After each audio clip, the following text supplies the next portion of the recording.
سلام عرض میکنم از طرف انجمن اجتماعی فرهنگی ایرانیان در فرانسه. از اون سپاسگزاریم که تشریف آوردین.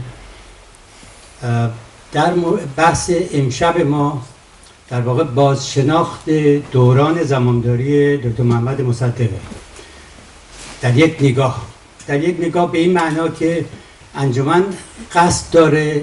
در انشاءالله در بهار آینده یه سمیناری بذاره 3-4 روزه دوران زمامداری دکتر محمد مصدق رو از زوایای مختلف ببینه. کارشناس متخصص حزب توده میاد صحبت میکنه، نیروی سوم صحبت میکنه، کسانی که چیز مذهبی رو مسائل مذهبی رو مطرح میکنند و نفت و سیاست خارجی رو برنامه‌ریزی کردیم، داریم روش کار میکنیم. امروز بنابراین یه نگاه بسیار مقدماتی آقای امینی میکنن و به چند پرسش اصلی که خیلی مطرحه جواب میدن. آقای محمد امینی رو همتون خوب میشناسین، نیاز به معرفی نداره و ایشون در واقع پژوهشگرن، تاریخ شناسن، نویسندن و فرزند آقای نصرت الله امینی که شهردار تهران بود و بازرسی نخست وزیری در اختیارش بود و این مدتی هم در تمام طول عمر دکتر محمد مصدق وکیل شخصی ایشون بود. بنابراین در متن قضیه بودن و این آقای محمد امینی رو هم همیشه پدر با خودش می برد. در نتیجه ایشون هم علاوه بر اسناد مدارک زیادی که در اختیار داشتن و دارن در متن قضایا اون روز بودن. ایشون در این جلسه به چند سوال در واقع پاسخ میدن که آیا مصدق رو میتونیم نماد مشروطیت بدونیم؟ مصدق آزادیخواه بود، مصدق سکولاره، مصدق در براندازی مصدق چه نیروهای نقش پررنگتری داشتن، روحانیت، خارجی ها و غیره. به این چند نکته ایشون جواب میدن. بعد از مرحله دوم صحبتشون یا ادامه صحبتشون کتاب سوداگریشون رو معرفی میکنن. ایشون 2 کتاب اینجا الان دارن که قبلی شیعه‌گری بود که در برنامه کسروی خاطرتون هست مطرح کردیم و الان سوداگری با تاریخی که نوعی در جواب آقای میرفتروسه با اسناد مدارکی که راجع به اون صحبت میکنن. بعد تنفس خواهیم داشت و برنامه سوال جواب رو ادامه خواهیم داد. من دیگه بیش از این وقتتون نمیگیرم و میکروفون میذارم در اختیار آقای امینی که ایشون شروع کنن به صحبت. مرسی.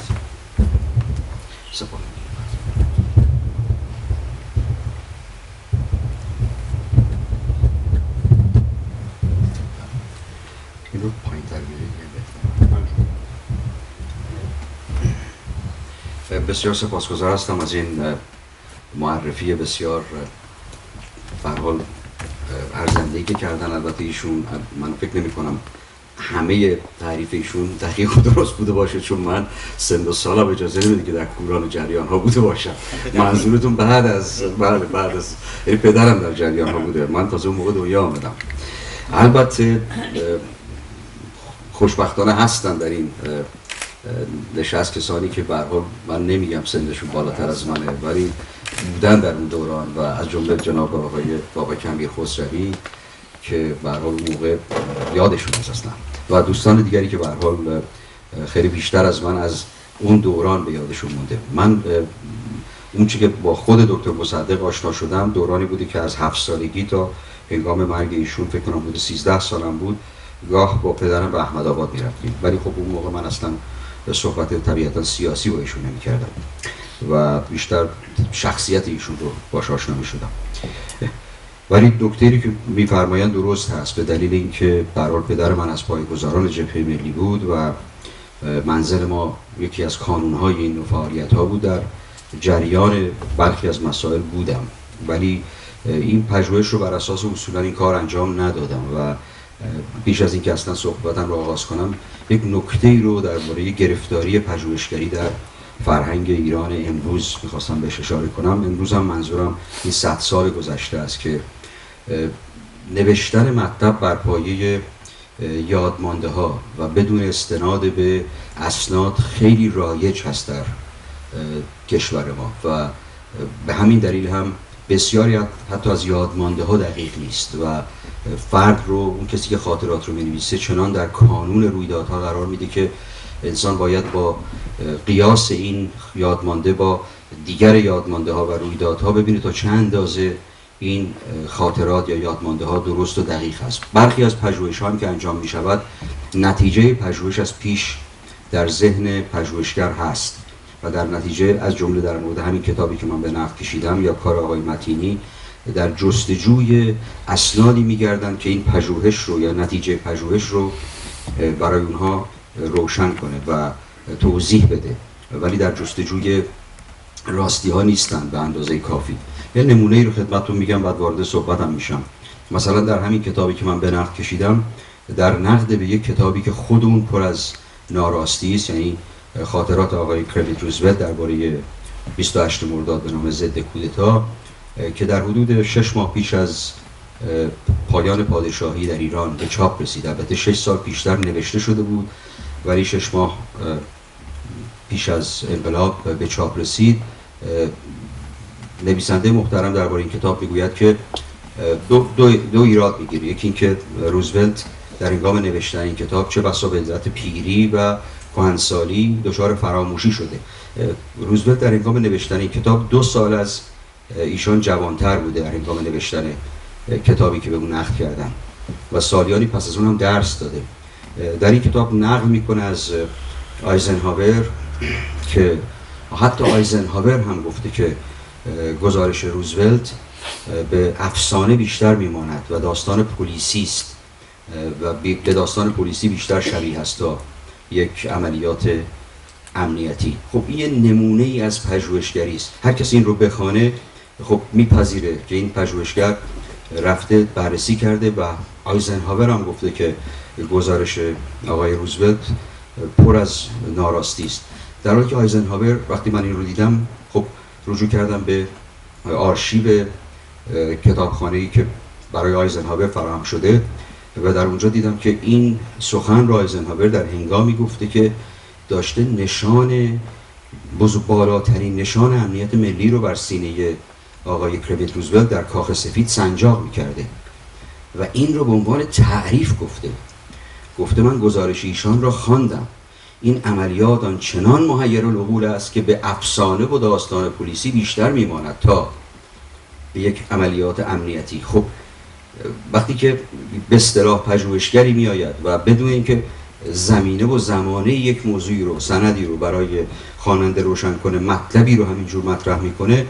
طبیعی است که نتیجه اونی خواهد بود که خواننده اصلا برداشت کاملا نادرستی از آنچه که مطرح شده داشته باشه. برای من در این کاری که انجام دادم کوشش کردم که با اسناد تاریخی در واقع به بررسی دوران بپردازم و به ویژه پاره از اسنادی که تا به حال در یک مجموعه منتشر نشده و امیدوارم که به هر حال اگر نگاه کنید به کتاب اون رو ارزشمند بدونید. اما برگردم به اصل موضوع بررسی دوران مصدق. چرا اصلا باید به ارزیابی از دوران مصدق پرداخت؟ برخی معتقد هستند که برگشتن به این دوران در واقع یک نوع بازی با استخوان مردگان هست و به درد امروز ما نمیخوره. حالا گیرم که کودتا بوده یا قیام ملی، گیرم که در ملی شدن صنعت نفت اون کار درست کرده یا کار خطا، چه به درد امروز ما میخورد؟ خب برخی هم در مقابل اون میگویند که گذشته چراغ راه آینده است و باید گذشته رو شناخت. من البته باور ندارم گذشته چراغ راه آینده است. من فکر کنم گذشته به ما مینماید که ما چرا به امروز رسیدیم. دانش است که چراغ راه آینده است و این دانش هم خیلی از این مسائلش اصلا به گذشته مربوط نمیشه، به سرزمین‌های دیگه مربوط میشه و آزمون کشورهای دیگه، از جمله آزمونی که مردم در دوران مدرنیته از غرب در واقع بهش دست یافتند و در ایران سعی کردن اجرا کنند. ولی اهمیت این گذشته در واقع نشان دادن این است که ما چرا امروز اینجا هستیم، اصلا چرا به اینجا رسیدیم، به چه گرفتاری‌هایی در تاریخ ما وجود می‌داشته، چه سیاسی و چه فرهنگی که بودن امروز ما رو توجیه میکنه و شرایط امروز سیاسی و اجتماعی جامعه ایران رو بیان میکنه. از این منظر در واقع نگاه به دوران مصدق بسیار ارزش و اهمیت داره، چون به داوری من اگر ما تاریخ 120 سال گذشته ایران رو مورد بررسی قرار بدهیم، شخصیت‌های بسیاری آمدند و رفتند، ولی میتوان گفت که 3 نفر آثار ماندگار تاریخ ساز بر این سرزمین داشتند. به داوری من رضا شاه، مصدق و خمینی این 3 نفر هستند در میان مجموعه کسانی که آمدن و رفتند. 3 دستگاه ارزشی رو در واقع به جامعه ایران معرفی کردند و موضوع فقط بر سر استبداد یا دموکراسی نیست، بلکه دستگاه ارزشی است. آیت الله خمینی یک دستگاه ارزشی به جامعه ایران ارائه داد که این در واقع یک ضد مدرنیته و باز تعریف جامعه از یک دیدگاه کاملا مذهبی بود. رضا شاه بسیاری از یا دوران رضا شاه بسیاری از آنچه که در دوران مجلس اول و دوم مشروطه آرمان‌های به هر حال مشروطه خواهان بوده و می‌خواستند انجام بدهند رو با یک خودکامگی و از بالا در واقع رفت برای اجرایش. حالا درست یا غلط کاری به جزئیات مسئله ندارم، ولی یک نوع سمبل، یک نوع تجدد آمرانه بود و از این منظر به هر حال یک نوع رفتار و روش رو در جامعه ایران دنبال کرد و به هر حال نتایجی هم حاصل شد. مصدق به نظر من طولانی ترین دوران انجام اون رفتار و ارزش هایی است که مشروطه در سودای اون بود. یعنی دوران خود مشروطه دوران نسبتاً کوتاه و پر از گسستی بود. مجلسی تشکیل شد کاملا رایزنانه، دستاوردهای بسیار بزرگی در اون دوران که کمتر از شاید 1 یا 2% جمعیت ایران با ثبات بود می داشت. مجلس به توپ بسته شد و پس از اون دوباره دوران فتح تهران باز دوران دیگری به وجود آمد بعد از در واقع نیمچه کودتای ناصرالملک و تقریبا میتوان گفت این دوره مشروطه در ایران با ناکامی‌های اساسی روبرو شد. مشروطه اگر بخواهیم به طور خیلی خلاصه آرمان و چشمانداز مشروطه رو دنبال بکنیم، 2 چیز بیشتر در سودا نداشت. یکی پیدایش یک دولت ملی مدرن بود. منظورم از ملی در اینجا به مفهوم بحث دوران مصدق نیست، بلکه اینجا منظورم نیشن استیت یا دولت ملی به این معناست، یعنی دولتی که به هر حال از اون ساختار دوران ایلیاتی جدا شده و یه دولت جدیدی رو به جامعه، دولت مدرنی رو به جامعه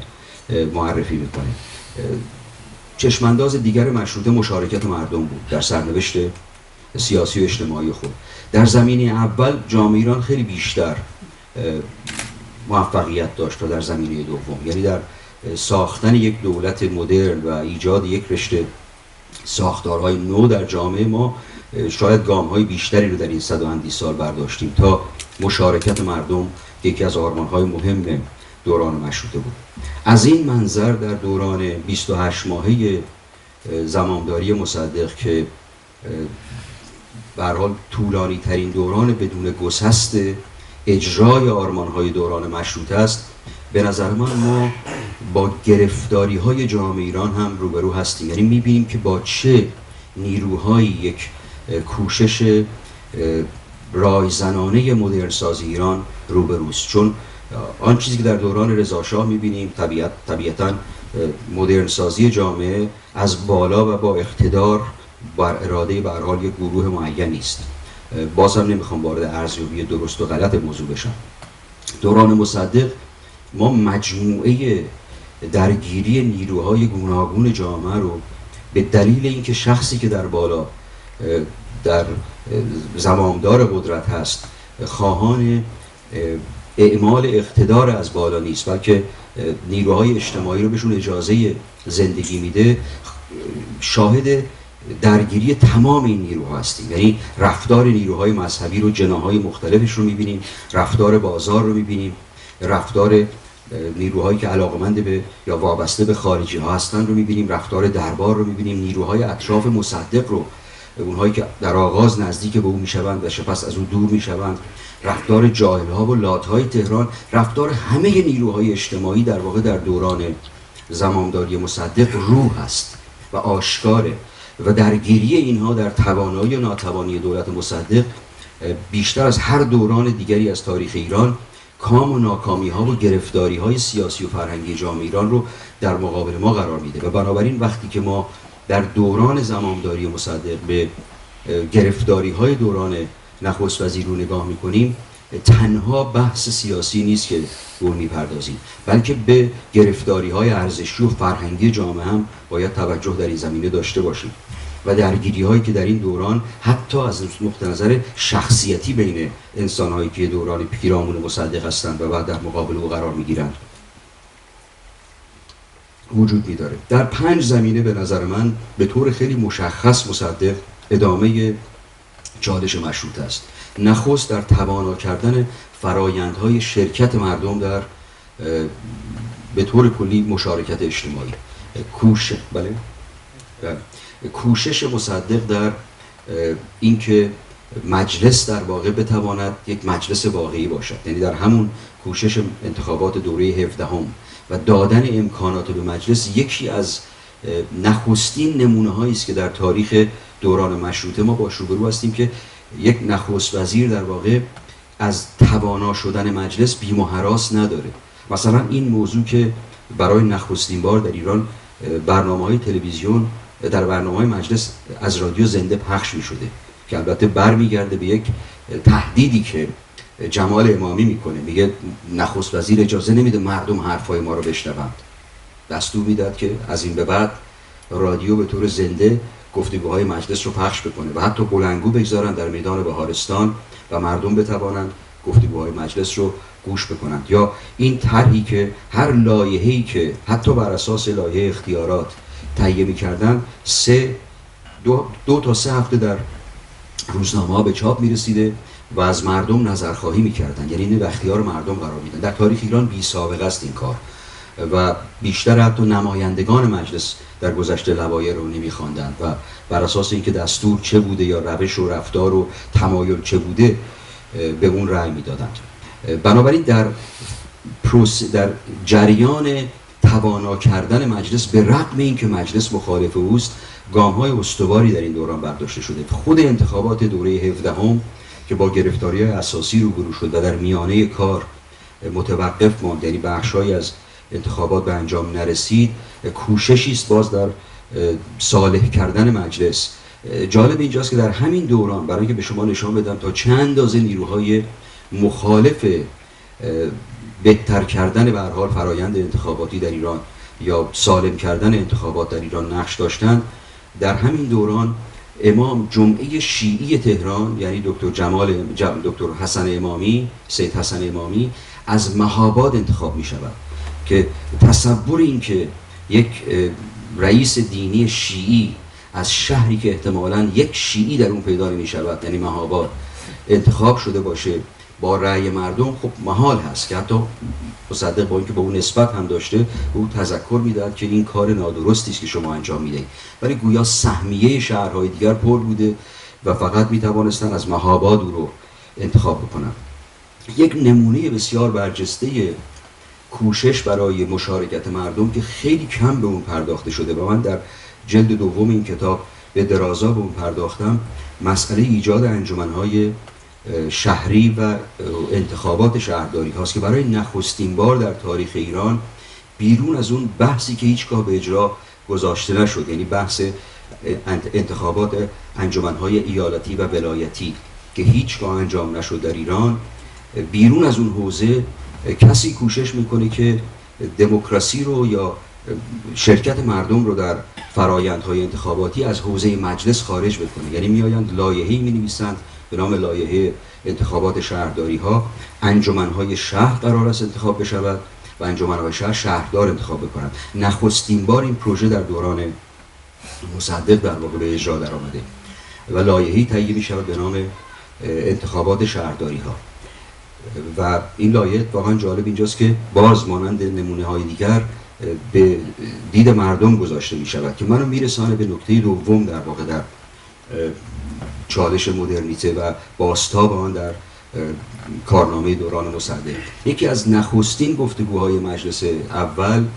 که البته جای اون هم واقعا نبوده، یعنی زمینه و زمانش فراهم نشده بوده، درباره حقوق زنان بوده. یعنی نماینده همدان در مجلس اول کسی است که سخن میگوید از این که چرا به زنان حق رأی نمیدهید. البته خود شخصا چند همسر داشته، مشکلی هم با این موضوع نداشته، ولی فکر میکرده خانم ها هم خوب است که حق رأی داشته باشن. البته در 1905 1906 هیچ کشور جهان به زنان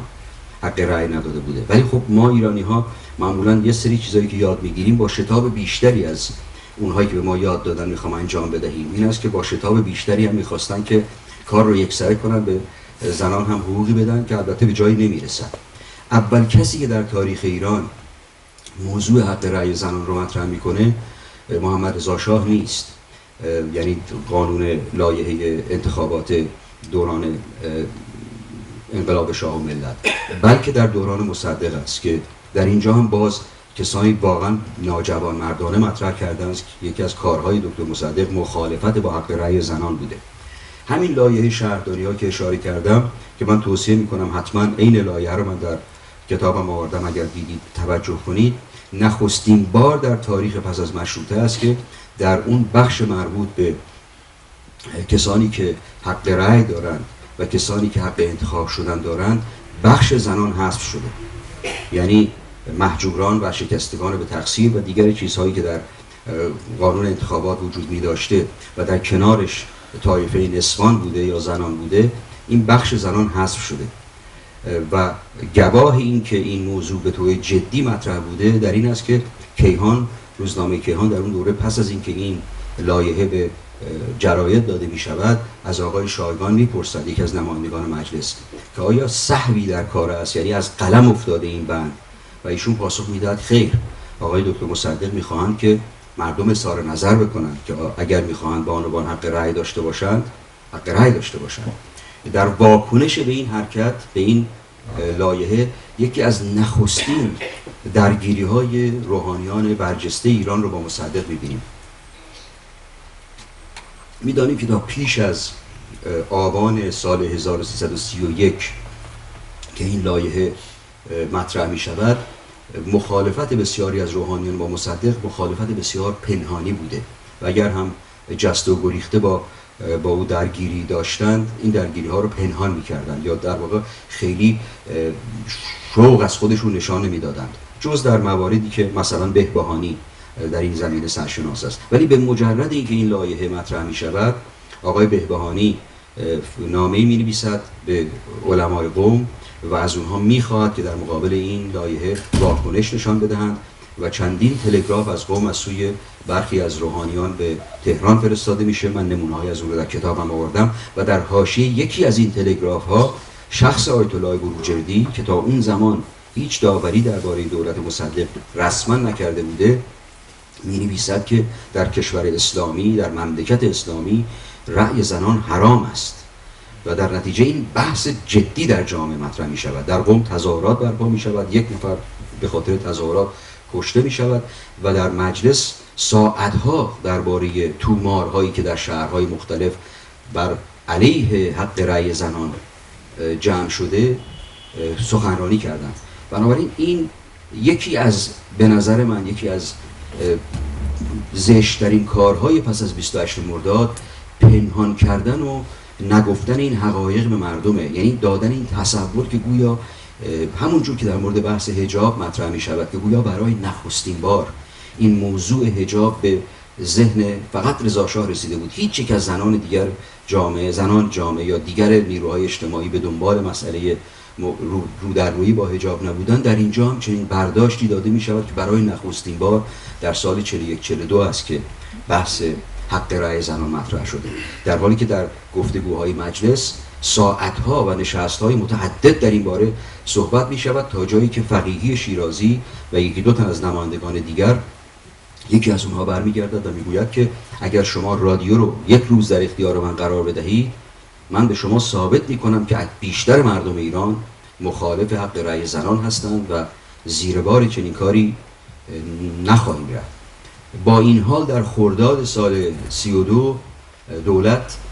همین لایحه رو به همون شکلی که بوده به شهرستان‌ها بخشنامه میکنه و میگوید که به پای انتخابات بروند، که البته 28 مرداد پیش میآید و این کار انجام نمی شود. یکی از لوایحی که، چون میدونید بیشتر لوایحی که بر اساس اختیارات که میگفتن غیر قانونی است در دوران مصدق فراهم شده بوده، بیشتر این لوایح نزدیک به 85 تا 90% این لوایح در دوره‌های بعد پذیرفته شد. یکی از لوایحی که پذیرفته نمی شود این لایحه است. یعنی در دوران نخست وزیری زاهدی و سپس علا و دیگران این لایحه انتخابات شهرداری ها در واقع ترمیم می شود و همون محدودیت های حق رأی زنان در اینجا وارد می شود تا سال 41-42 که بحث انتخابات انجمن‌های ایالتی و ولایتی پیش میاد و موضوع حق زنان دوباره مطرح می شود. ولی در این دوران در واقع باید گفت که ما نخستین چالش و درگیری جدی مصدق رو با روحانیان داریم. موضوع سومی که به نظر من باز مصدق رو به عنوان یک نماد و نشانه از آرمان‌های دوران مشروطه و اصلاً کوشش مدرن سازی ایران به صورت رایزنانه می کند یا نشان می دهد در همین مقوله است که امروز سخت مورد علاقه ایرانیان است، یعنی مسئله سکولاریسم. این رو بیفزایم که اصلا واژه سکولاریسم در فرهنگ سیاسی ایران یه واژه جدیدی است، یعنی در حدود پایان دهه 40 اینجا و اونجا خود این واژه وارد فرهنگ سیاسی ایران شده. آقای آشوری اینجا هستن، اگر من اشتباه میکنم میتونم بگم. ولی مفهوم سکولار یا مفهوم جدایی دین و دولت یا مفهوم حق زمینی قانونگذاری در فرهنگ ایران وجود داشته. حتی پیش از مشروطه هم از این نوع مسائل در اندیشه نخبگان ایرانی دوره مدرنیته مطرح شده. در دوران مشروطه ما جوانبی از برخورد به این مسئله رو داریم. یعنی اگرچه در متمم اصل اول و دوم متمم قانون اساسی یک گرد شرعی روشن بر قانون اساسی پاچیدند، یعنی مذهب ایران به طور رسمی مذهب شیعی شده و اصل دوم متمم، اون اصل معروف به تراز، به گروهی از روحانیان اجازه آن چیزی که امروز در مجلس خبرگان وجود داره داده، این اصل هیچگاه اجرا نشده، قابل اجرا هم نبوده. این نوعی نوشته شده بود که قابل اجرا نباشه. در لوایح شیخ فضل‌الله نوری هم که در اعتراض به اصل هشتم از جمله نوشته شده آمده، میگه این رو نوشتن برای اینکه ما رو به مسخره بکنن. یعنی در واقع این لایحه قابل اجرا نیست. موضوع بحث امروز من این نیست، بهش نمیپردازم. ولی شما اگر نگاه کنید به چند مورد دیگر، این جرقه‌هایی از کوشش اون دوران نخبگان ایران رو برای اینکه مشروطه رو و مدرن سازی ایران رو یک فرایند غیر دینی و عرفی بکنن میبینید. از جمله اینکه گشایش مجلس بعد از اینکه نظامنامه نوشته می شود و انتخابات تهران برگزار می شود با روز نیمه شعبان، چون قرار بوده برن کاخ گلستان مجلس رو افتتاح کنن، با روز نیمه شعبان مصادف می شود و بسیاری از نمایندگان اعتراض می کنن و میگن این روز عید مذهبی است، گشایش مجلس عید ملی است و نباید این دو روز یکی باشد. این بیان این هست که میخواهند یک رفتار به هر حال عرفی رو در جامعه ماندگار بکنن. اصل هشتم متمم قانون اساسی به نظر من یک اصل بسیار بسیار عرفی است. این اصلی که میگوید یا سکولار است، اهالی ایران در برابر قانون دولتی متساوی الحقوق هستند. به هر روی این دوران مصدق از نقطه نظر رفتاری که دولت، رفتار سکولاری که دولت در برخورد به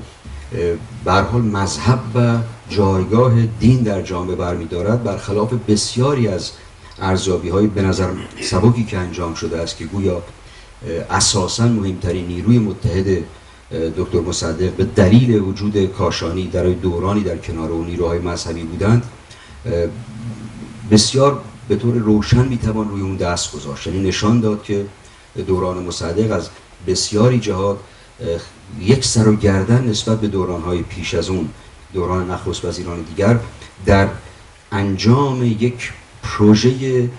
سکولار رایزنانه و بدون زور از بالا بسیار جلوست. نمونه‌های از اون به خدمتتون میگویم.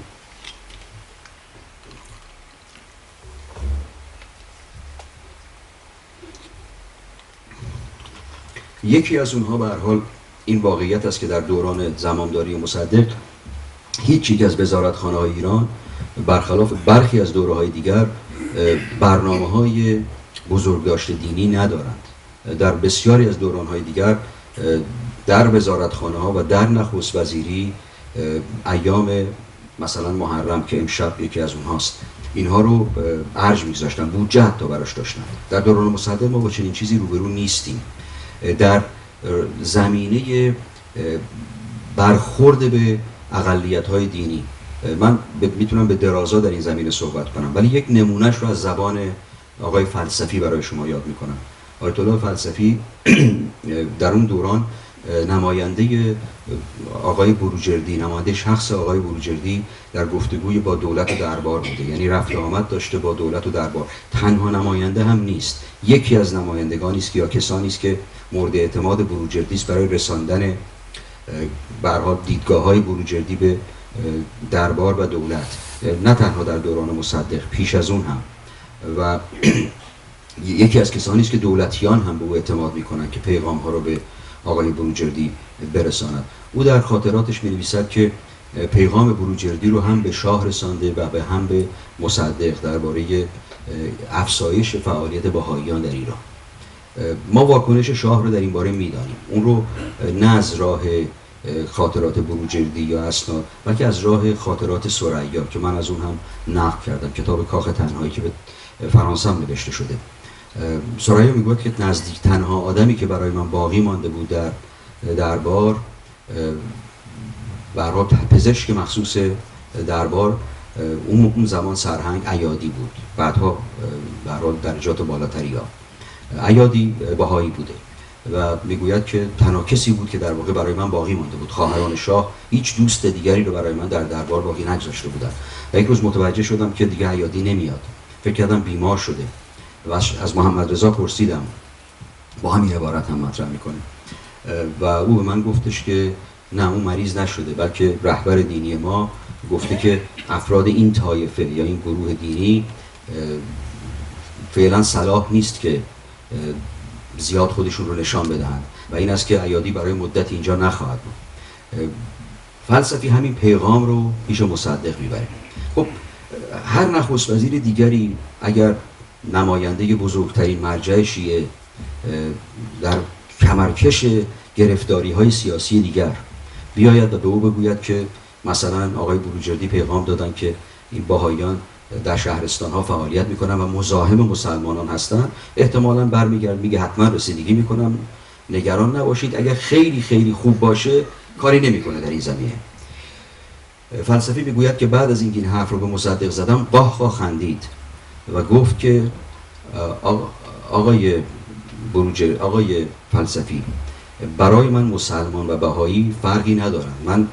نخست وزیر همه ایرانیان هستم. برید این سال 31 هستا، این در سال 31 گفتن چنین سخنی به بروجردی، به فلسفی که در واقع به بروجردی است، یعنی خریدن یک نوع جنگ، یعنی پذیرش یک نوع دشمنی، پذیرش این که آدم هایی که به هر حال او رو متهم میکنن که با حزب توده داره مماشات میکنه و به اندازه کافی جلوی تظاهرات گروه های وابسته به حزب توده رو نمیگیره، حالا افزون بر این آگاهی پیدا میکنن که برای نخست وزیر ایران مسلمان و بهایی فرقی نداره. این در واقع همون اصل 8 متمم قانون اساسی است که ما صورت اجرایش رو در اینجا میبینیم و این هیچ نخست وزیری در تمام دوران پیش از مصدق و پس از مصدق با چنین صراحتی درباره برابری حقوق یک اقلیتی که اصلا اقلیت به اصطلاح اهل کتاب هم نیست، یعنی دارای حتی حقوق آمده در قانون اساسی هم نیست، چنین اظهار نظری به نماینده یکی از روحانیان برجسته ایران یا بزرگترین روحانی ایران مطرح نکرده. در دیگر زمینه ها هم ما شواهد زیادی از دوری جستن مصدق از رفتارهای آگاهانه یا آشکار به هر حال مذهبی به معنای که خودش رو بخواهد فردی که پاسدار مذهب است در جامعه، نه پاسدار به هر حال اون وظایف دولتی که بر او گمارده شده میبینیم و یه نشان دهد میبینیم. البته خیلی ها ایرادی که میگیرند یا اشاره میکنند به برخی از سخنان مصدق درباره اسلامیت و ایرانیت و غیره، به این توجه نمیکنند که ما باید مصدق رو اگر هم در زمینه رفتار سکولار مورد بررسی قرار میدهیم، به عنوان یک انسان مسلمان مورد بررسی قرار دهیم، نه یک انسان غیر مسلمان، یعنی او که مسلمان سکولار است و طبیعی است که زبان و فرهنگ و گفتارش بر پایه اون باوری است که داره. بیشتر اون نکاتی رو هم که به او اشاره میکنن مربوط است در واقع به مجلس پنجم و بیرون آوردن قرآن از جیب و غیره که به اون اشاره میکنن موضوع مجلس پنجم است و اون اشاره به قرآن در اون مجلس هم اصلا ربطی به این ندارد که مصدق بخواد تظاهر مثلا به دین بکنه، بلکه رأیگیری داشته میشده درباره ماندگاری پادشاهی قاجار در ایران یا ماده واحده معروف و بیم و هراس این بوده، حتی آقای متینی هم بیرون از مجلس اینها رو بکشند و این بیم و هراس تا جایی بوده که برخی از کسانی که مخالف بودند اصلا شرکت نمی‌کنند در رأی دادن و یا اگر رأی میدهند حرف نمیزنند و از مجلس میروند. مصدق یکی از تنها کسانی است که حرف میزنه در این باره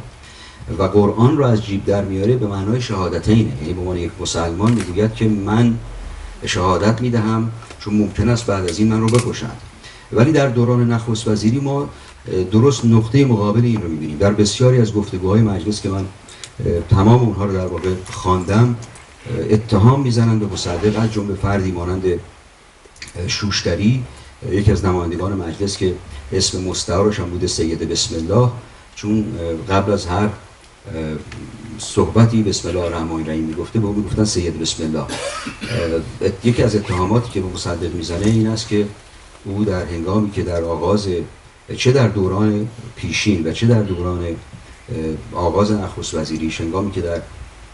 مجلس بحث نشسته بوده و در دوره پیشین چه با ماه رمضان هم همراه بوده، آب میخورده، غذا میخورده و بنابراین تظاهر به روزخواری میکرده که او البته گفته من بیمارم و سنم بالاست و بر من حرجی نیست. ولی منظورم این هست که ما با اون نمونه های خیلی بارز اون رفتار دیگران در این دوران که مثلا حتی در دربار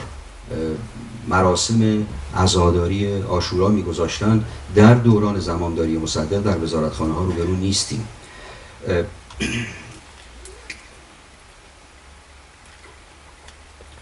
یک نکته رو اشاره کنم حاشیه در اینجا.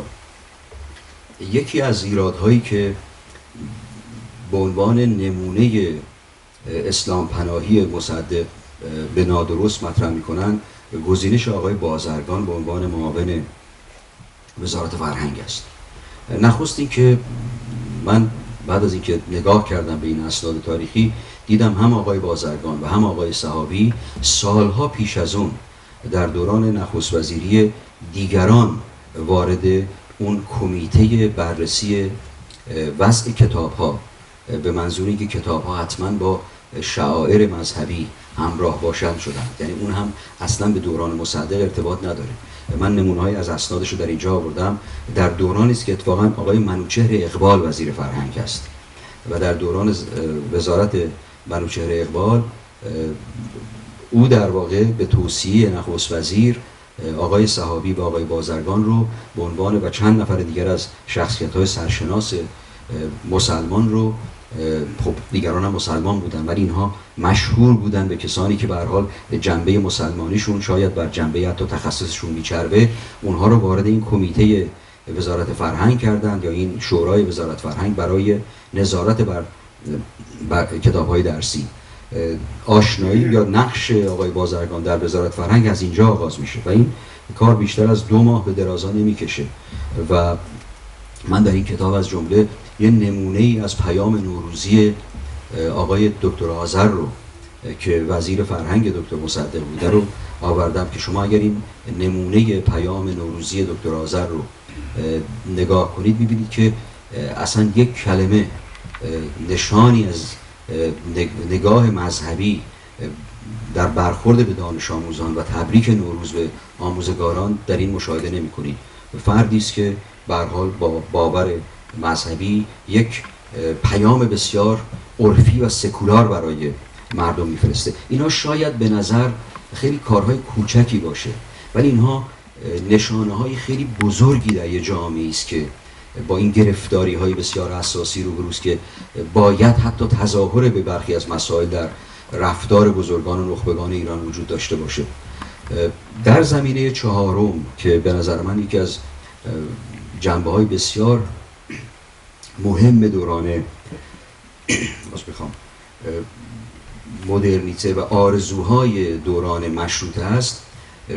به نظر من کار مصدق در این زمینه که میخوام اشاره کنم تا جایی پیش میرود که به گفته یکی از پژوهشگران آقای عظیمی به درستی اشاره میکنه که شاید این رفتار مصدق یکی از شتابان کنندگان یا عوامل شتاب بخشیدن به فروپاشی دولت اوست و اون رفتار بسیار بردبارانه دوران مصدق با آزادی مطبوعات، آزادی رسانه هاست. چرا این موضوع مهمه؟ برای که در جامعه‌ای که احزاب سیاسی به طور جدی فعال نیستند و احزاب سیاسی نقش برجسته‌ای در به هر روی جهت دادن فکری مردم ندارند و جز اون دوران، جز مثلا حزب توده، دیگر احزاب اونقدرها جدی یا نیرومند در جامعه رفتار نمی کنند، رسانه ها نقش بسیار بسیار برجسته‌ای دارند. اصلا در کشورهای در حال توسعه یا کشورهای مانند ایران و کشورهای از این دست، رسانه ها چه در اون دوران و چه امروز که رسانه ها صورت مجازی پیدا کرده جایگاه بسیار برجسته‌ای دارند. در دوران مشروطه ما دیدیم که رسانه ها توانستند با همون میزان محدود پخش این رسانه ها از خارج، جرایی که اون دوران پخش میشد که در خارج هم بیشتر به چاپ میرسید و به ایران میرسید، چه نقش مهمی رو در بیداری ایرانیان ایفا کنند. در دوران مصدق، از آغاز زمامداری مصدق تا پایان زمامداری مصدق، شمار روزنامه های ایران 6 برابر می شود. یعنی آزادی رسانه‌ای در ایران به پایه‌ای بوده که در پایان دوران زمامداری مصدق شمار روزنامه هایی که به مصدق ناسزا می گفتند بر شمار روزنامه هایی که از او هواداری می کردند دست کم در تهران افزون بوده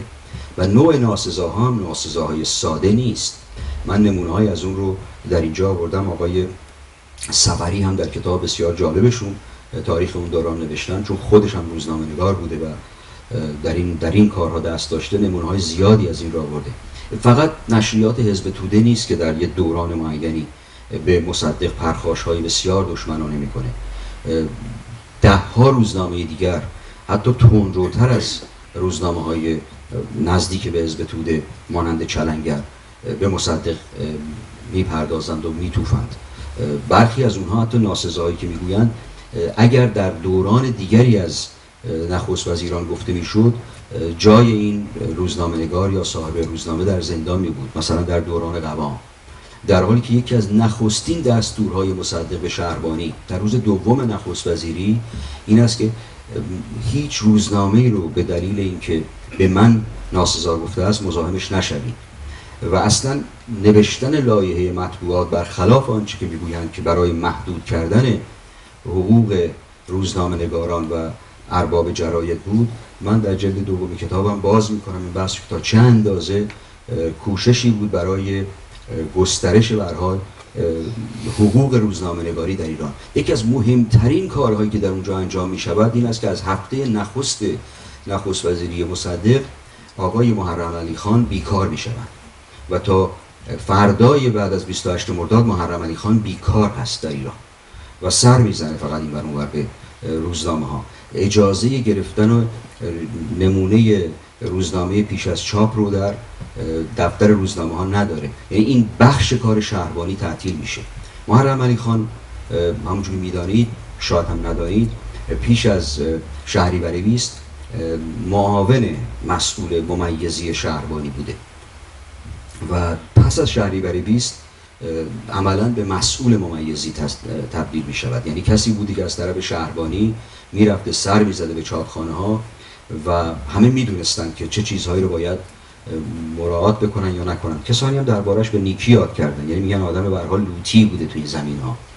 فرق میکرده با دوران‌های بعد. ولی همین محرم علی خان در دوران زمامداری مصدق بیکار میشه و این حرف رو به ویژه شما باید از زبان روزنامه نگارانی که در اون دوران فعالیت میکردند بخوانید و من اشاره هایی در این باره هم کردم در این کتاب. و این بیکار شدن محرم علی خان نمونه ای از گسترش آزادی روزنامه هاست. یعنی وجود روزنامه های آزاد در اون زمان شاید بتوان گفت که این حرف آقای عظیمی درست است که به ناتوان شدن دولت مصدق یاری رساند. یعنی اینکه روزنامه ها با چنین آزادی می توانستند به دولت مصدق بتوفند و حتی حرفایی رو بزنند که حرفای نه تنها ناسزاگویانه است بلکه شایعاتی رو مطرح کنند که این شایعات کاملا غیر واقعی است و درباره مطالب بنویسند که این مطالب واقعیت نداره، زیانهای زیادی به هر حال توانایی دولت مصدق میزند. یعنی بخشی از کار اونها خنثی کردن این نوع جنجال ها بوده. حتی در دورانی که این خیلی جالب خدمتتون بگم، یه دوره معینی است که بعد از یک رویدادی که در این رویداد زد و خوردی در شهر تهران به وجود می آید، رخ می دهد و در پیامد این زد و خورد دفتر برخی از روزنامه‌های غیر توده‌ای، یعنی روزنامه‌های توده‌ای که غارت می‌شوند، هیچ حمله به تئاتر سعدی که می‌شود، هیچ دفتر برخی از روزنامه‌های غیر توده‌ای هم غارت می‌شود و از جمله شخص شعبان جعفری در این رویدادها نقش داشته. در پیامد اون گروهی از ارباب جراید یا صاحبان دارندگان روزنامه‌ها می‌روند در مجلس بست می‌نشینند و این معروف است، این دوره بست‌نشینی اونها در مجلس. در دوران بست‌نشینی اونها در مجلس روزنامه‌شون آزاد بوده و به نخست وزیر حمله می‌کردن و دولت حمله می‌کردن. گرفتاری برای اونها وجود نمی‌داشته و بسیاری از نوشته‌ها را از خود مجلس در حال بست‌نشینی برای روزنامه می‌فرستادند. این آزادی روزنامه‌ای در ایران در این دوران تقریباً بی‌نظیر است و به ویژه امروز که ما با این چنین گرفتاری‌های برجسته‌ای در ایران که گفته می‌شود بهترین دموکراسی جهان رو داره روبرو هستیم، واقعاً جالب توجه می‌باشه. اما به نظر من اگر ما بخواهیم مهمترین خط مشترک میان فکر مشروطه، فکر آزادی در ایران رو با دوران مصدق به هم پیوند بدهیم، در زمینه دیگری جز این 4 زمینه است که به اون اشاره کردم و اون اندیشه قانونمداری در ایران هست. یکی از بزرگترین دغدغه‌های آغازگران فکر مدرن در ایران مسئله قانون و قانونمداری است. اصلا با فکر قانون فکر مدرن در ایران متولد شد، یعنی با کتاب یک کلمه. اولین نوشتار به جای مانده جدی از اون دوران کتاب مستشارالعالی تبریزی است که در 1248 خورشیدی در پاریس نوشت و در واقع برگردانی بود از برخی مواد قانون اساسی فرانسه و اعلامیه حقوق شهروندی، حقوق بشر و شهروندی فرانسه، با البته آیات قرآنی برای اینکه نشان بدهد که مثلا شکنجه اگر در قانون اساسی فرانسه غیر قانونی است، قرآن هم به این اشاره کرده. بنابراین میتوان کشور قانونی داشت و این کشور همچنان به اسلام وفادار بماند. اینکه نام روزنامه میرزا ملکم خان قانون بوده یا اینکه در اندیشه پایه‌گذاران فکر مشروطه در کانون کوشش برای ایجاد مشروطه مجلس به عنوان در واقع سنگر اصلی نشسته بوده و دیگر ساختارها، با یکی از دوستان چند روز پیش صحبت می‌کردیم، مثلا قوه مجریه یا قوه قضایی اونقدرها جایگاه برجسته‌ای حتی در قانون اساسی یا نداشته یا روشن نیست، و که مجلس در واقع در کانون همه چیز است.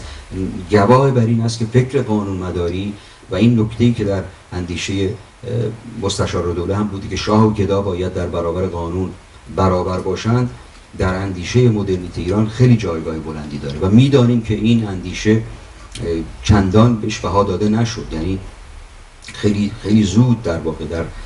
فرایند رشد یا گذر از مشروطه به این سوی قانون به چالش کشیده شد یا اصلا توانایی مجلس به چالش کشیده شد و به تدریج مجلس هر روز بیرنگ و بیرنگتر شد و توانایی مجلسیان برای گذراندن قانونهایی که این قوانین بتوانند از یک استقلالی برخوردار باشند ناتوان و ناتوانتر شد، تا جایی که به عنوان نمونه تا برای شما بگویم که تا چه اندازه بی‌اعتبار شد میشود قانون در ایران. در قانون اساسی ایران آمده بود که در قانون اساسی پیش از آغاز پادشاهی رضا شاه که پادشاه باید از مادری ایرانی الاصل و قاجار زاده شده باشه. دوره یعنی پس از تشکیل مجلس مؤسسان برای انتقال پادشاهی به رضا شاه این اصل رو عوض میکنند، اصل ایرانیان اصل میماند و غیر قاجار در واقع به اون افزوده میشود. و علتی هم که ایرانی الاصل مطرح میشود خیلی روشن است. چرا نمیگویند فقط ایرانی؟ چون اصولا ما چیزی به نام کشور هنوز نداشتیم که بتوان گفت که این فرد باید مثلا تبعه ایران باشد. تازه ایران داره شکل میگیره به عنوان کشور مدرن و افزون بر این 70 سال بیشتر از 80 سال بیشتر از جدا شدن بخش‌های زیادی از خاک ایران طبق پیمان گلستان نمیگذشته و در نتیجه بسیاری از ایرانی تباران در قفقاز میزیستند یا در نجف زندگی میکردند، عتبات زندگی میکردند. بنابراین ایرانی الاصل یه مقدار فراختر از ایرانی زاده شده است. اما همین اصل رو،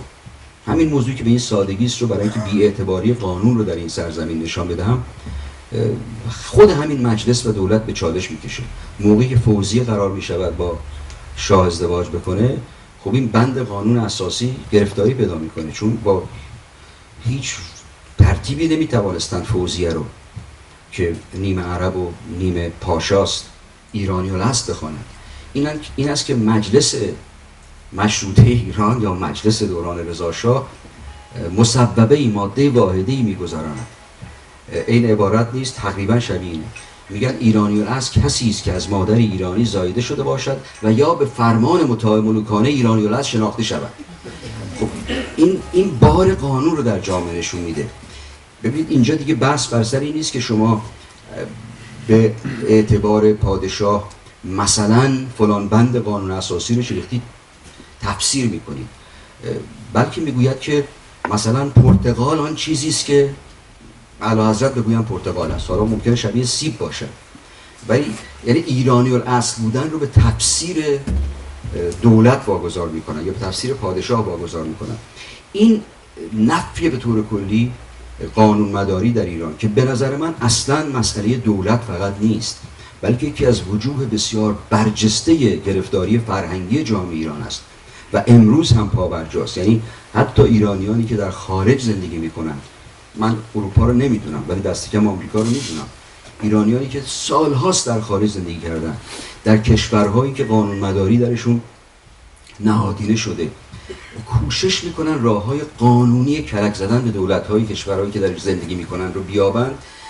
نشان میدهد که اصلا بی‌وفایی به قانون یک پدیده جدی فرهنگی در جامعه ماست، یک موضوع فقط سیاسی نیست. و در این دوران یکی از مهمترین مشخصه های شخص مصدق و دولت او در اون دوران وفاداری به همین موضوع قانون مداری است که من نمونه‌های زیادی رو میتونم اینجا برای شما بزنم، ولی به چند نمونه خیلی قابل لمس اشاره میکنم. یک نمونه اون رفتار مصدق با قوام السلطنه است.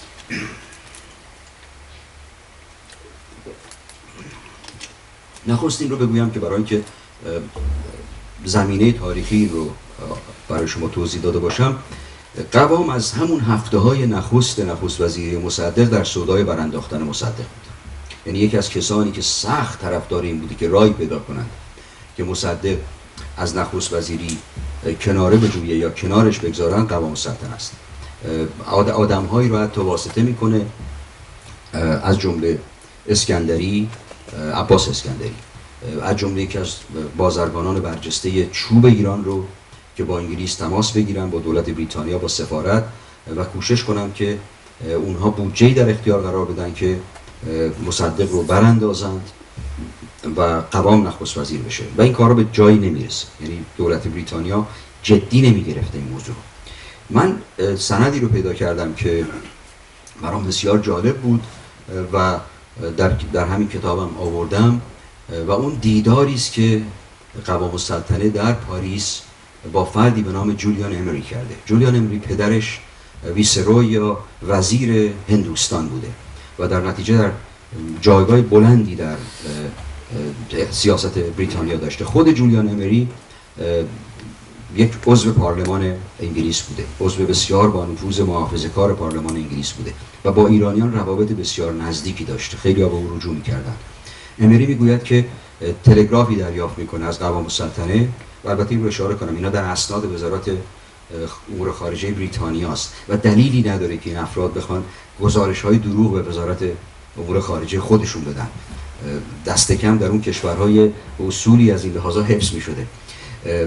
میگوید که تلگرافی زده از نامه‌ای دریافت کرده از قوام که در اون هنگام در جنوب فرانسه بوده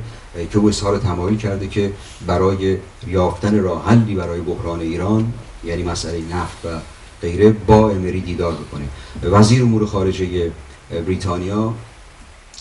امری رو مجاز میکنه، به او پروانه میدهد که برود به دیدار قوام و قوام آمده بوده پاریس و امری در پاریس با قوام السلطنه دیدار میکنه. این قسمتی که میگویم جالب است. امری میگوید که در این دیدار جوانی هم با او همراه بود و نام این جوان شاهزاده حمید میرزا بود، یعنی فرزند پسر سوم برادر احمد شاه قاجار که ولیعهد در واقع ایران بود، کسی که در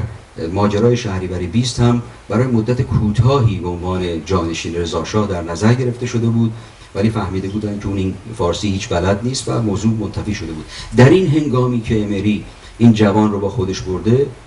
او در واقع دیگه الان یکی از اتباع انگلیس هست، اسمش هم عوض کرده، اسمش هست دیوید درامند و در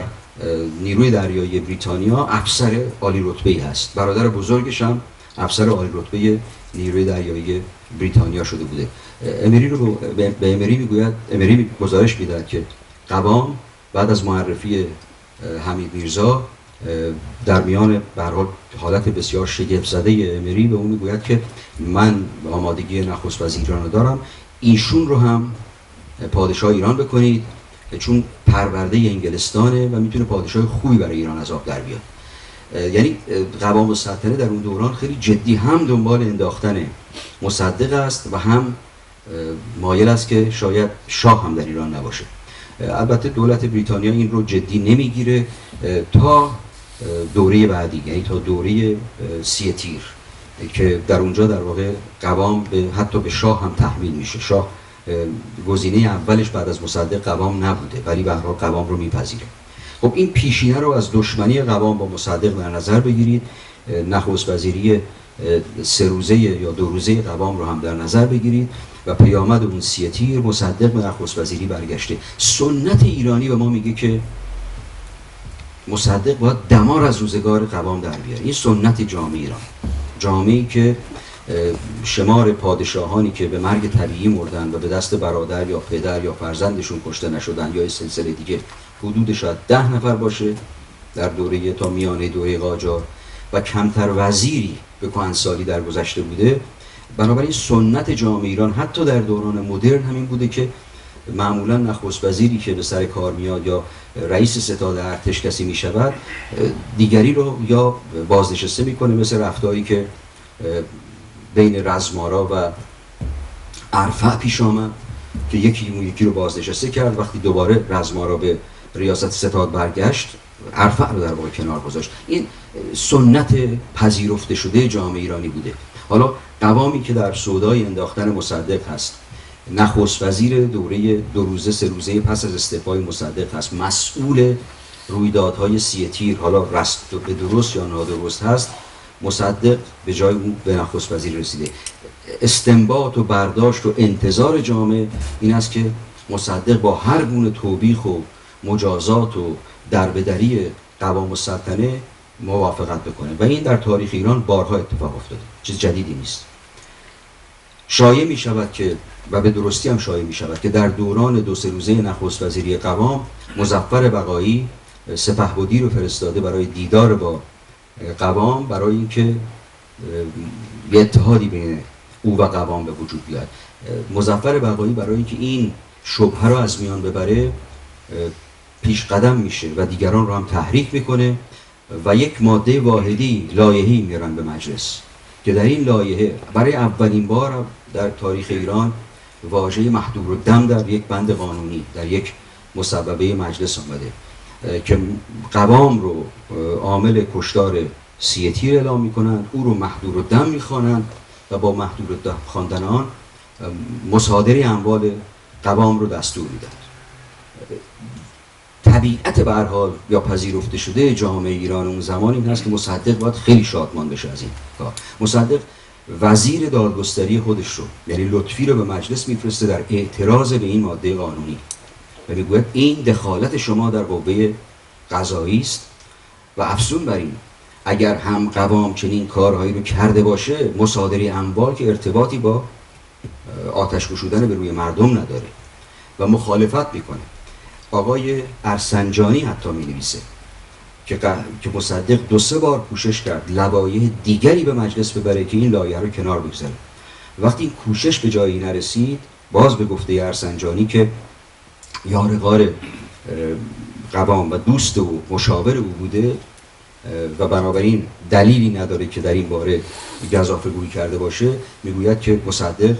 سرلشکر کوپا رئیس شهربانی رو فرستاد با چند افسر دیگر با ماشین و جیپ که قوام رو از پناهگاهش خارج کردن، بردن منزلش رو بهش پس دادن و میهن پرستان حزب زحمتکشان رو از اطراف خانهش پراکنده کردن.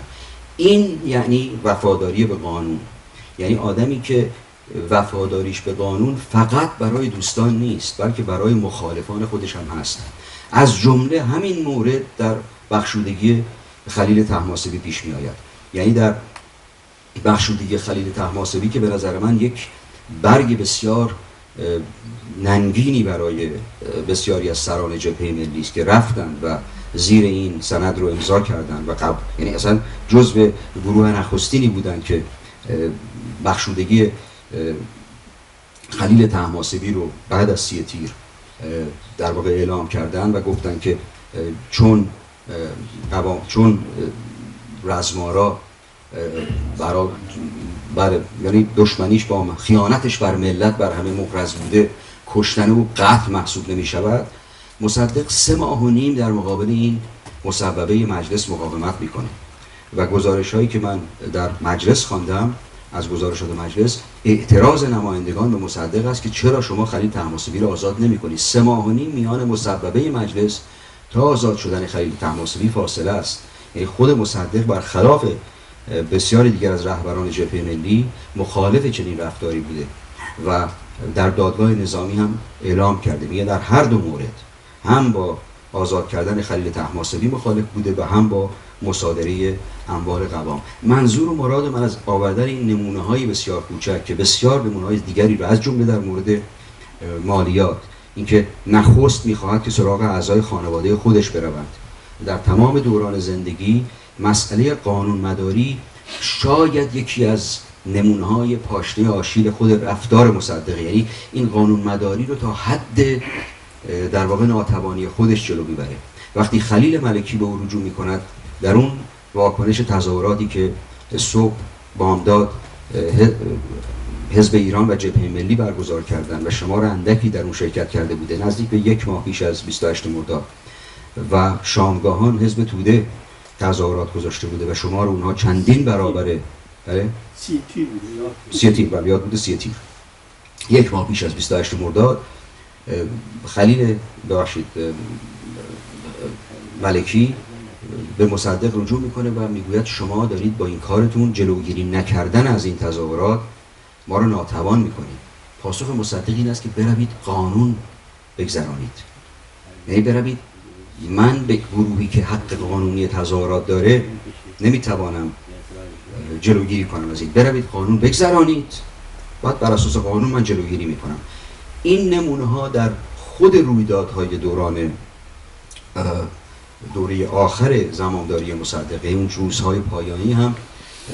سر خودش رو نشون میدهد و به نظر من شاید بتوان این وفاداری به قانون رو در ارزیابی از چرایی برخی از رفتارهایی که در روزهای 25 تا 28 مرداد از سوی مصدق انجام می شود توضیح داد. یعنی این که شاه از ایران خارج شده و مصدق تن در نمی دهد به این که برخلاف توصیه خیلی کسان مثلا جمهوری اعلام بکنه و شاه رو مخلوع اعلام بکنه و خواهان میگوید که تنها راه انجام این کار تشکیل مجلس مؤسسانه است. خب اگر این کار رو نمی کرد چه بسا 28 مرداد هم میتوانست به وجود نیاید. البته من این ارزیابی رو ندارم، اشاره خواهم کرد در پایان این بخش صحبتم. ولی به هر روی این وفاداری به قانون به نظر من یکی از مهمترین خط پیوند مصدق با کسی مانند مستشارالدوله تبریزی است و شارحان قانون اساسی ایران. یعنی قانون مداری که متاسفانه در فرهنگ ایران بسیار ضعیف است و در این دوره ما شاهدش هستیم و بسیار دیگر از نخست وزیران ایران چندان پایبند بسیاری از جنبه‌های اون نبودند. اما اجازه بدید در پایان این صحبت یک نکته‌ای رو مطرح کنم و فکر می‌کنم به اندازه کافی این قسمت به درازا کشیده و اون درباره خود مسئله براندازی مصدق است. بحث خیلی زیاد هست درباره اینکه 28 مرداد برخی میگویند قیام ملی بوده که البته به هر حال روشن است که پاسخ من در این مورد چیست، یا برخی از دوستانی که حالا کمی متفاوت نگاه میکنن میگن کودتا بوده، یا دوست گرامیمون آقای بابک امیرخسروی میگن 25 مرداد کودتا بوده 28 نبوده، یا کسانی میگویند کودتا بوده ولی لازم بوده برای اینکه جلوگیری کردن از گسترش نفوذ یا آمدن حزب توده به قدرت، یا همین نویسنده کتاب مورد توجه من میگوید که بهترین کار دوران زمامداری مصدق این بوده که اجازه داده کودتا بشه تا حزب توده سر کار نیاد، که به نظر من حرف بسیار پرت و پلایی است. به هر روی مجموع اینها رو به نظر من نمیتوان در بررسی رویدادهای اون 2-3 روز بررسی کرد، بلکه باید دو نکته بسیار مهم دیگر رو هم در نظر گرفت. موضوع نخست این است که پس از 28 ماه چالش یک نیروی گسترده متحد شده با هم که به تدریج هم نیروشون افزایش پیدا میکنن با دولت مصدق، عملا این دولت در پایان مثلا در مرداد 1132 از رمق افتاده بوده. یعنی حالا گیرم که 28 مرداد اتفاق نمی افتاد، در چندم شهریور رو میانداختند یا در مهر ماه علیه کودتا میکردند. یعنی این دولت رو در واقع به زانو در آورده بودند، نه از نقطه نظر توانایی اداره کشور، بلکه از نقطه نظر تنگتر کردن حلقه محاصره از هر سوی، یعنی ایجاد زمینه هایی که او رو از هر سوی ناتوان برای ادامه کار بکنند. در آغاز کار ظاهراً تنها بریتانیا درگیر هست، یعنی اسناد چیزی که نشان میدهد به ما و من در این مورد تردیدی ندارم این است که در آغاز کار اساساً بریتانیا است که در سودای براندازی مصدقه و این کوشش بریتانیا هم کوشش مثلا دوران 30 تیر نیست، هفته نخست زمامداری مصدق. یعنی گزارش سفیر بریتانیا در تهران پس از ملاقات با شاه به وزارت امور خارجه درباره این است که ما باید یک هرچه زودتر این موضوع رو فیصله بدیم. اسناد درونی دولت بریتانیا، اون چیزهایی که در اختیار ما قرار گرفته، چون ما اسناد MI6 رو نداریم و اصلا MI6 معتقده که اسنادی در این زمینه موجود نیست. MI6 حتی اسناد مربوط به کودتای 1299 رو منتشر نکرده تا چه برسد به دوران زمامداری مصدق، ولی گزارش های دیگری که در دست است، یادمانده های مربوط به کسانی که در این رویدادها درگیر بودند، کسانی که در این باره کتاب نوشتند، مجموعه اینها گواهی بر این است که از همون هفته های نخست زمامداری مصدق مسئله براندازی مصدق در برنامه دولت بریتانیا بوده. یکی از مهمترین این اسناد مقاله است که اول به نام ناشناس و بعدها معلوم شد خانم هملمتان هستش، در روزنامه تایمز در میآید و او در واقع کسی است که به دولت و وزارت امور خارجه پیشنهاد میکنه که آقای رابین زینر رو که پیشتر هم در ایران بوده به عنوان مسئول برای عملیات MI6 به تهران بفرسته و با یک برنامه خیلی روشن. باز اسناد نشان میدهد که از حدود سال 1322 به این سوی در درازای 10 سالی که ما مورد بررسی قرار میدهیم، هر هفته 10,000 پوند، هفته 10,000 پوند از سوی دولت بریتانیا در اختیار برادران رشیدیان قرار میگرفته که پخش بشه بین نمایندگان مجلس و روزنامه‌نگاران و شخصیت‌های دیگر.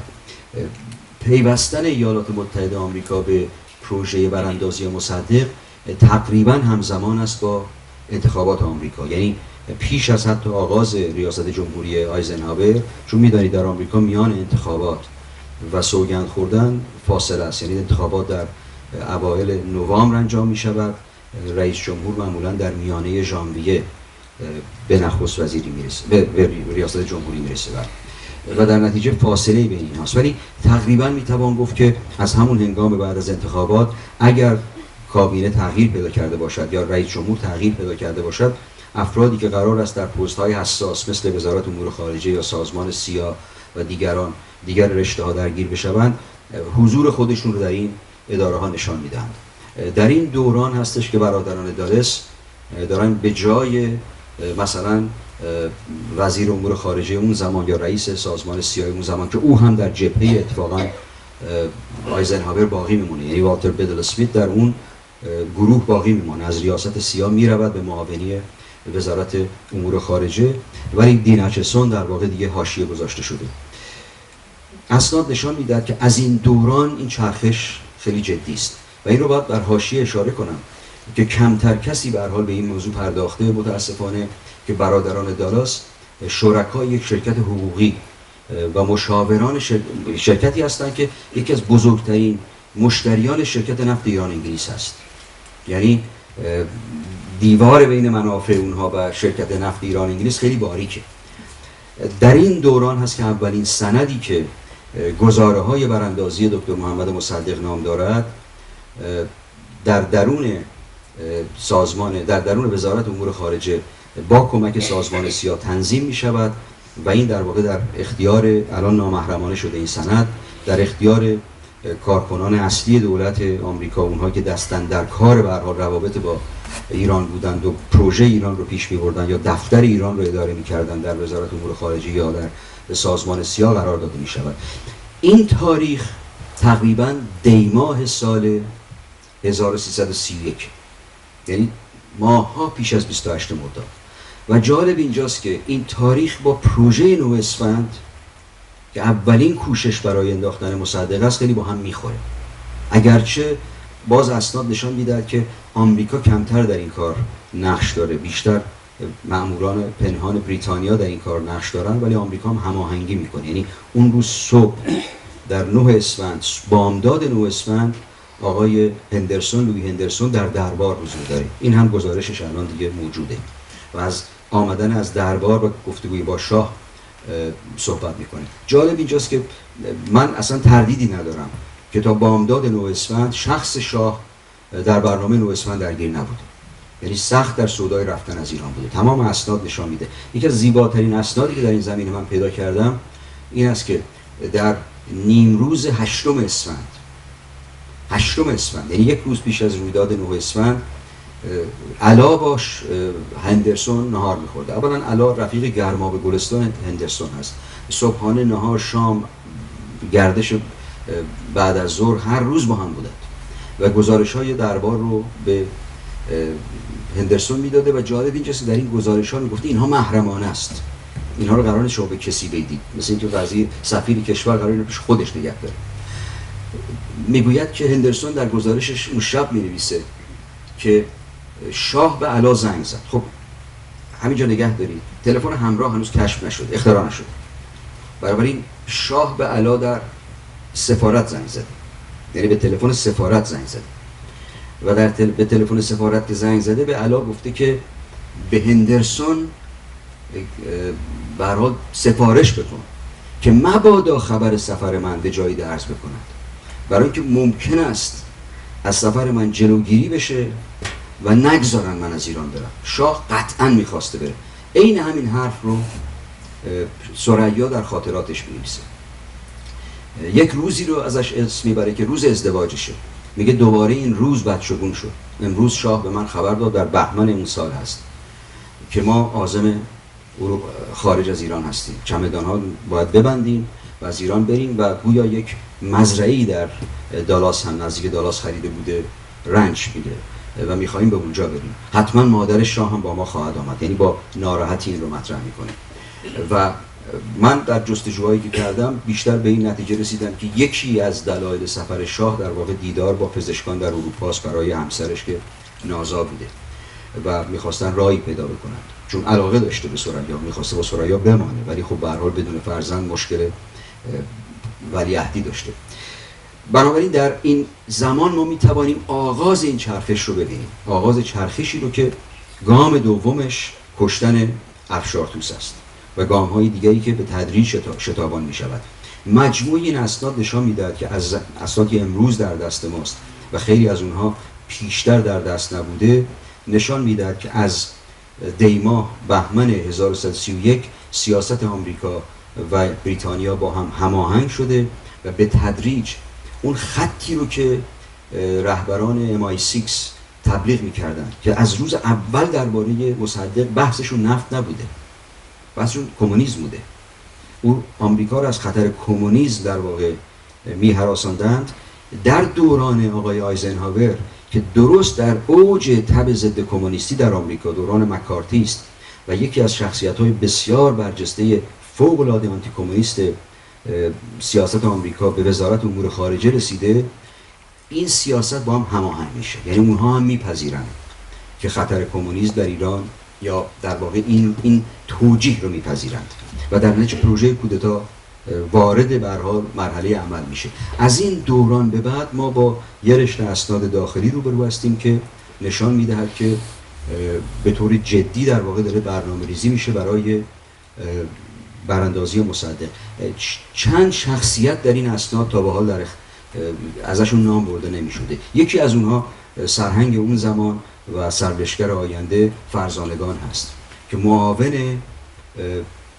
وابسته نظامی ایران در واشنگتن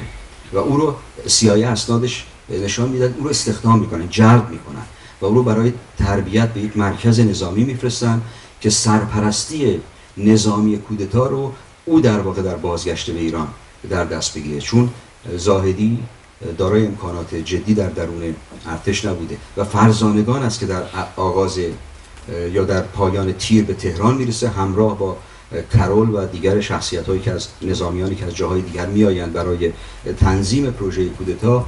برای به هر حال اداره موضوع کودتا. این اسناد که خیلی از اینها در گذشته در اختیار ما نبوده، امروز خوشبختانه در اختیار ما هست و تردیدی باقی نمیگذاره که در پروژه کودتا یک پروژه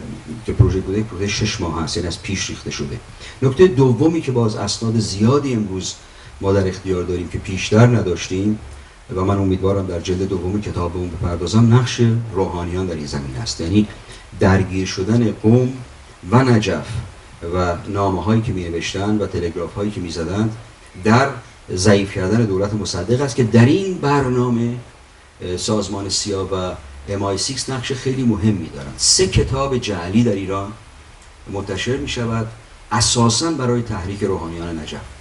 از جمله کتابی است جدا از خاطرات لاهوتی، کتابی نوشته می شود که نویسنده‌شو من دیدار کردم، آقای علی جلالی، روزنامه‌نگار کیهان، در لس آنجلس با او دیدار کردم و خود او به من گفت در حضور دیگران که این رو من نوشتم درباره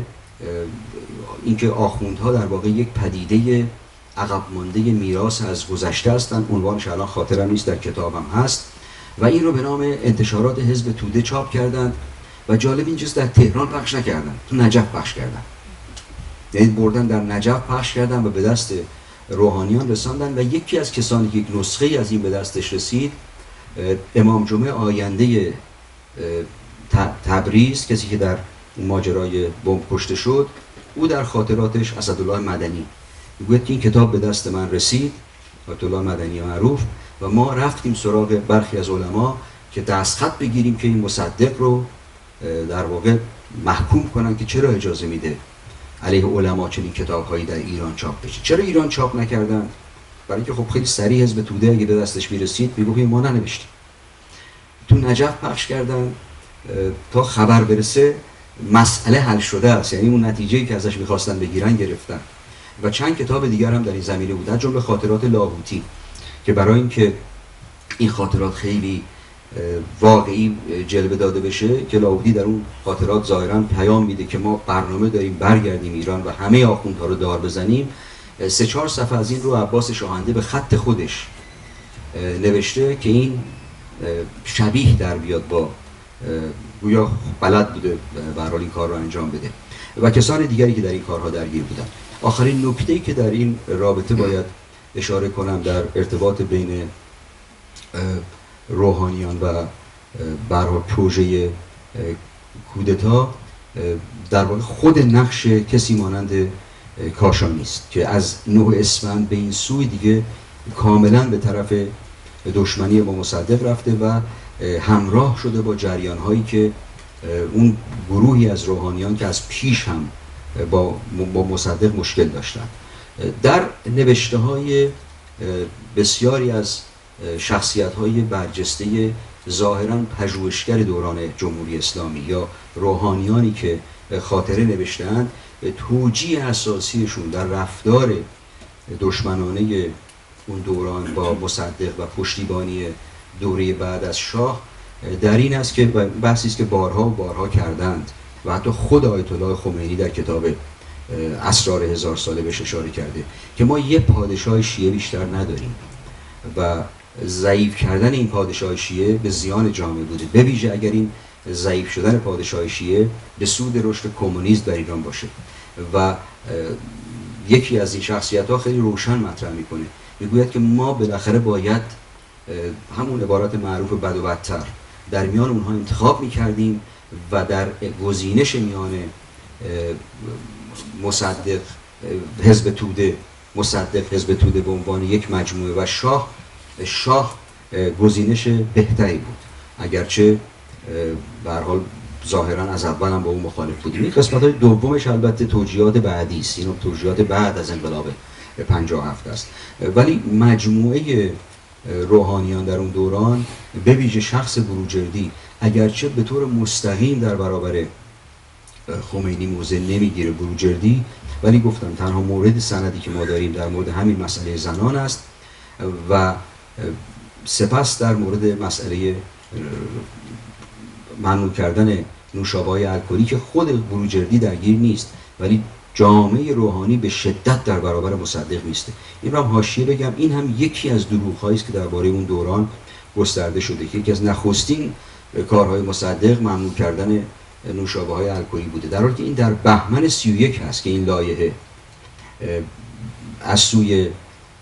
شمس قنات آبادی و دیگران به مجلس میره و رأی هم میاره، ولی اجرای اون به 6 ماه آینده واگذار میشه که دوباره در خرداد یکی از آخرین نشست‌های مجلس اعلام میکنه فقیه شیرازی که به آقای نخست وزیر اشاره کنید که 6 ماه داره به سر میاد و جلوگیری از تولید و فروش نوشابه‌های الکلی بکنن. جالب اینجاست که برای مخالفت با این لایحه که بسیاری از روحانیان طرفدارش بودند و اصلا مصدق رو به دلیل اینکه جلوگیری نمیکنه از این کار محکوم میکردند، آقای دکتر مصدق فردی رو به مجلس میفرسته یکی از مذهبی ترین اعضای کابینش بوده، یعنی محذب دوله کاظمی که از آدمایی بودی که از معدود آدم‌های وزیران دولت مصدق است که در وزارتخانه نماز میخونده و با این همه او هم به مجلس میرود و میگوید این کار نادرستی برای ناتوان کردن دولت است. ولی مجموعه این عوامل رو که ما نگاه میکنیم به نظر من نقش روحانیان آن زمان در براندازی مصدق کم بررسی شده و مورد توجه جدی قرار نگرفته و من امیدوارم که در این زمینه کارهای بیشتری بشود.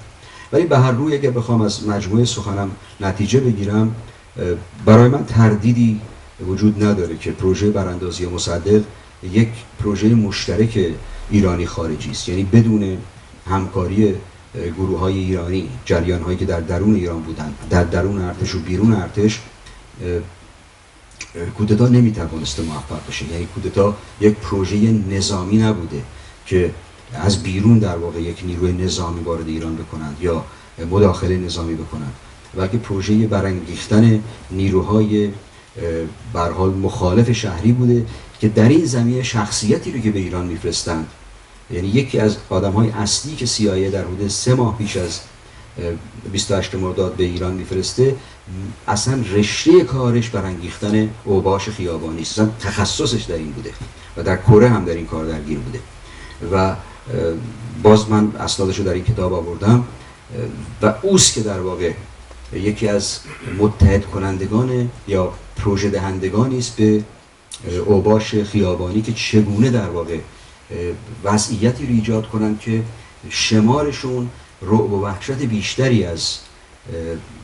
یعنی در واقع رعب و وحشتی که ایجاد میکنن از شمارشون افزون باشه. اصلا چگونه چوبی رو که میخ درش هست در دست بگیرند، چوب خالی در دست نگیرند، از چاقو استفاده کنند نه از اسلحه گرم که تأثیری که در ریختن خون میریزه خیلی بیشتر در میان مردم باشه، از قمه استفاده کنه. اینا رو همه رو نوشتن در اسناد اون زمان و در نتیجه وقتی که این موضوع شرکت اوباش رو از آمدن اوباش رو از جنوب شهر به طرف شمال میبینیم، یه موضوع تصادفی نیست، یه برنامه‌ریزی خیلی دقیقی است که امروز خیلی از این اسنادش بیرون آمده. خوشبختانه یک سندی در اختیار ماست امروز که موضوع رو خیلی روشن میکنه و اون نامه رئیس تشریفات دربار به باتمان قلیچ چند هفته بعد از 28 مرداد است که یادآوری میکند به باتمان قلیچ که اعلیحضرت دستور دادند از نشانی که برای قدردانی از جانبازان قیام ملی فراهم کردید 28 مرداد حتما نشانهایی به این افرادی که در فهرست پیوست آمده بدید. فهرست پیوست شرم‌آور هست که از سوی پادشاه مملکت بیرون بیاد. مثلا همین نام‌هایی است که از طیب و شعبان جعفری طیب خوشنامه‌های این لیست 21 نفر هستند، یعنی جزو رجال محسوب میشن در بیان این لیست و کسانی هستند در این فهرست که خب اسامیشون حتی اسم فامیلشون دقیق نیست. مثلا کسانی که حالا تو این لیست هم ممکنه نباشن، مثلا در اون زمان میگفتن اصغر نه خیر اونا بوده، نه این که میخوام خدمتتون بگم اصغر زاغی این کسی که به هر حال مثلا به اصغر زاغی نامه ستایش نوشته یا بزرگ کرده اصغر زاغی رو نمیدونسته فامیل این کلیاییه، با همون اسم اصغر زاغی این فکر کرده به هر حال حتما اسمش زاغیه دیگه. و این نامه از این لحاظ بسیار جالبه چون در متن نامه وزیر دربار میگه که بعد البته به خط خودش دوباره نمیشه که اعلیحضرت خیلی ناراحتن که چرا داره دیر میشه این موضوع، برای اینکه این ممکنه گرفتاری های ایجاد بکنه، یعنی اینا ممکنه سراغ خودمون بیاد. میگه که در این نامه نوشته که برای اینکه این فهرست دقیق باشه و کسی از قلم نیفته که بعدها گرفتاری ایجاد بکنه، حتما در این کمیسیونی که برای دادن نشان تعیین میکنید 2 نفر آقایان، آقای تیمسار نخعی و حسن کلانتری رو شرکت بدید. خب نخعی رو من قابل فهم برام، برای اینکه در پیش از 28 مرداد او رئیس بخش کلانتری های شهربانی بوده، یعنی رؤسای کلانتری ها همه لات‌های تهران رو میشناختن و این رئیس به هر حال کلانتری های تهران بوده و بنابراین نام بردن از او منطقیه. من بار اول که این اطلاعیه رو دیدم یا این نامه رو دیدم فکر کردم که حسن کلانتری هم حتما یادشون رفته جلوش تیمسار بذارن، شاید اونم مثلا یه سرلشکری، تیمساری، آدمی است که به هر حال با این لات‌ها سر کار داشته. حسن کلانتری همون کسی است که در تهران معروف بوده به حسن هفرنگ، رئیس لات‌های کاشی تهران بوده و چون پاتوقش پیش آیت الله بهبانی بوده میخواستن مطمئن بشن اون لات‌هایی که با آقای بهبانی ارتباط داره اونها حتما بهشون یه چیزی برسه و در این حسن هفرنگ رو که به نام حسن کلانتری در اینجا نام برده شده به عنوان یکی از منابع و آدم‌های وثیق در شناسایی بزرگان و جانبازان 28 مرداد معرفی میکنن و این سند رو من عین نمونهش رو گراورش رو در کتاب آوردم. سپاسگزارم.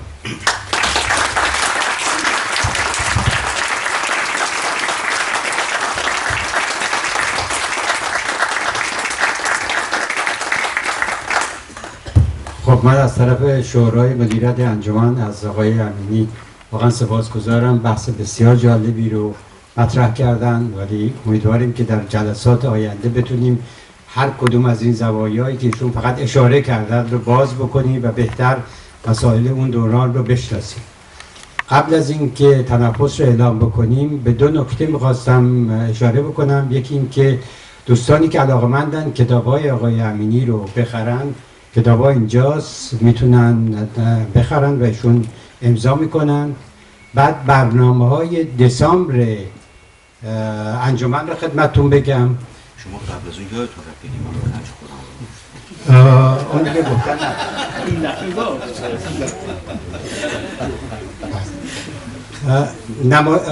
نمایشگاه نقاشی آقای مرتضی رفیعی هست از 8 تا 16 دسامبر در همین محل. 3 فیلم در تاریخ 9 دسامبر